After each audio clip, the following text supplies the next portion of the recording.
ಶುಭೋದಯ, ನಮಸ್ಕಾರ, welcome to Yoyo Kannada. ಬನ್ನೀಗ ನೋಡೋಣ ಕರುನಾಡಿನ ಪ್ರಮುಖ 5 ಬ್ರೇಕಿಂಗ್ ನ್ಯೂಸ್ಗಳು. ಮಾಜಿ ಸಚಿವ ಗೋಕಾಕ್ ಶಾಸಕ ರಮೇಶ್ ಜಾರಕಿಹೊಳಿ ಹಾಗೂ ಬಿಜೆಪಿ ರಾಜ್ಯಾಧ್ಯಕ್ಷ ಬಿವೈ ವಿಜೇಂದ್ರ ಅವರು ಸುವರ್ಣಸೌಧ ವಿಧಾನಸೌಧದ ಮೊಗಸಾಲೆಯಲ್ಲಿ ಮುಖಾಮುಖಿಯಾದ ಪ್ರಸಂಗ ನಡೆದಿದೆ. ಈ ವೇಳೆ ಇಬ್ಬರು ಪರಸ್ಪರ ಕುಶಲೋಪರಿ ನಡೆಸಿದ್ದಾರೆ. ರಮೇಶ್ ಜಾರಕಿಹೊಳಿ ನೇರವಾಗಿ ಮೆಟ್ಟಿಲು ಏರಿ ಅಧಿವೇಶನಕ್ಕೆ ಹೋಗುವಾಗ ಅತ್ತ ಕಡೆಯಿಂದ ಬಂದ ವಿಜೇಂದ್ರ ಅವರು ಜಾರಕಿಹೊಳಿ ಬಳಿ ಹೋಗಿ ಮಾತನಾಡಿಸಿದ್ರು. ಇಬ್ಬರ ನಡುವೆ ಏನು ಮಾತುಕತೆ ಆಯಿತು ಎಂಬ ಮಾಧ್ಯಮದವರ ಪ್ರಶ್ನೆಗೆ ಪ್ರತಿಕ್ರಿಯೆ ನೀಡಿದ ರಮೇಶ್ ಜಾರಕಿಹೊಳಿ, ಏನೂ ವಿಶೇಷ ಮಾತುಕತೆ ಇಲ್ಲ, ಅವರು ರೈತರ ಪ್ರತಿಭಟನೆ ಸ್ಥಳಕ್ಕೆ ಹೋಗಿದ್ರು, ನೀವು ರೈತ ಪ್ರತಿಭಟನೆ ಸ್ಥಳಕ್ಕೆ ಬನ್ನಿ ಎಂದು ನನಗೂ ಹೇಳಿದರು, ಅದಕ್ಕೆ ನಾನು ಬರುತ್ತೇನೆ ಎಂದೇ ಕುಶಲೋಪರಿ ಮಾತಾಡಿದ್ದೇವೆ ಎಂದಿದ್ದಾರೆ.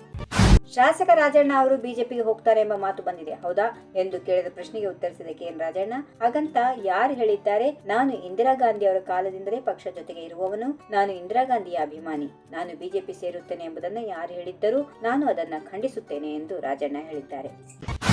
ಉಪಮುಖ್ಯಮಂತ್ರಿ ಡಿಕೆ ಶಿವಕುಮಾರ್ ಕೇಂದ್ರ ಸರ್ಕಾರದ ವಿರುದ್ಧ ತೀವ್ರ ವಾಗ್ದಾಳಿ ನಡೆಸಿ ರೈತರ ಬೆಳೆಗಳನ್ನು ಖರೀದಿಸಲು ನಿರಾಕರಿಸಿರುವ ಮೂಲಕ ರೈತರಿಗೆ ದ್ರೋಹ ಎಸಗಿದೆ ಎಂದು ಆರೋಪಿಸಿದ್ದಾರೆ. ಕೇಂದ್ರ ಸರ್ಕಾರವು ರೈತರ ಉತ್ಪನ್ನಗಳನ್ನು ಖರೀದಿಸುತ್ತಿಲ್ಲ, ಇಲ್ಲಿ ಪ್ರತಿಭಟನೆ ನಡೆಸುವ ಬದಲು ವಿರೋಧ ಪಕ್ಷಗಳು ಖರೀದಿಯನ್ನ ಪ್ರಾರಂಭಿಸಲು ಕೇಂದ್ರದ ಮೇಲೆ ಒತ್ತಡ ಹೇರಬೇಕೆಂದು ಹೇಳಿದರು. ಬಿಜೆಪಿ ನೇತೃತ್ವದ ಪ್ರತಿಭಟನೆಗಳಿಗೆ ಪ್ರತಿಕ್ರಿಯೆ ನೀಡಿದ ಅವರು, ರಾಜ್ಯ ಸರ್ಕಾರ ನಿರಂತರವಾಗಿ ರೈತರ ಸಂಕಷ್ಟಕ್ಕೆ ನಿಂತಿದೆ. ನಾವು ಈಗಾಗಲೇ ಕಬ್ಬು ಮತ್ತು ಮೆಕ್ಕೆಜೋಳದ ಖರೀದಿಯನ್ನ ಪ್ರಾರಂಭ ಮಾಡಿದ್ದೇವೆ. ರೈತರನ್ನ ಬೆಂಬಲಿಸಲು ನಾವು ಸ್ಪಷ್ಟ ಸೂಚನೆಗಳನ್ನ ನೀಡಿದ್ದೇವೆ. ಆದರೆ ನ್ಯಾಯಯುತ ಮತ್ತು ಲಾಭದಾಯಕ ಬೆಲೆಯನ್ನ ಕೇಂದ್ರ ಸರ್ಕಾರ ನಿಗದಿಪಡಿಸಬೇಕಾಗುತ್ತದೆ ಎಂದು ಹೇಳಿದರು. ರಾಜಕೀಯ ಹಗ್ಗ ಜಗ್ಗಾಟಕ್ಕೆ ಕಾರಣವಾಗಿದ್ದ ಟಿಪ್ಪು ಜಯಂತಿ ವಿಚಾರ ಇದೀಗ ಮತ್ತೆ ಮುನ್ನೆಲೆಗೆ ಬಂದಿದ್ದು, ಮತ್ತೆ ಆಚರಣೆ ಆರಂಭಕ್ಕೆ ಕಾಂಗ್ರೆಸ್ ನಾಯಕರಿಂದ ಒತ್ತಾಯ ಕೇಳಿ ಬಂದಿದೆ. ಈ ಕುರಿತು ಮಾತಾಡಿದ ವಸತಿ ಸಚಿವ ಜಮೀರ್ ಅಹಮದ್ ಖಾನ್, ರಾಜ್ಯ ಸರ್ಕಾರದ ಕಡೆಯಿಂದ ಟಿಪ್ಪು ಜಯಂತಿ ಸ್ಥಗಿತ ಆಗಿದೆ ಅಷ್ಟೇ, ಅಭಿಮಾನಿಗಳು ಯಾರು ಟಿಪ್ಪು ಜಯಂತಿ ಆಚರಣೆ ನಿಲ್ಲಿಸಲ್ಲ. ಸಿದ್ದರಾಮಯ್ಯ ಬ್ಯಾಂಕ್ವೆಟ್ ಹಾಲ್ ನಲ್ಲಿ ಟಿಪ್ಪು ಜಯಂತಿ ಆಚರಣೆ ಮಾಡುತ್ತಿದ್ರು, ಬಳಿಕ ಸ್ಥಗಿತ ಆಯಿತು. ಈಗ ಸರ್ಕಾರದ ಮುಂದೆ ಟಿಪ್ಪು ಜಯಂತಿ ಆಚರಣೆಯಂತಹ ಯಾವುದೇ ಪ್ರಸ್ತಾಪ ಇಲ್ಲ, ಅಭಿಮಾನಿಗಳು ಟಿಪ್ಪು ಜಯಂತಿ ಮಾಡಿಯೇ ಮಾಡುತ್ತಾರೆ ಎಂದು ಸಚಿವ ಜಮೀರ್ ಅಹಮದ್ ಖಾನ್ ತಿಳಿಸಿದರು.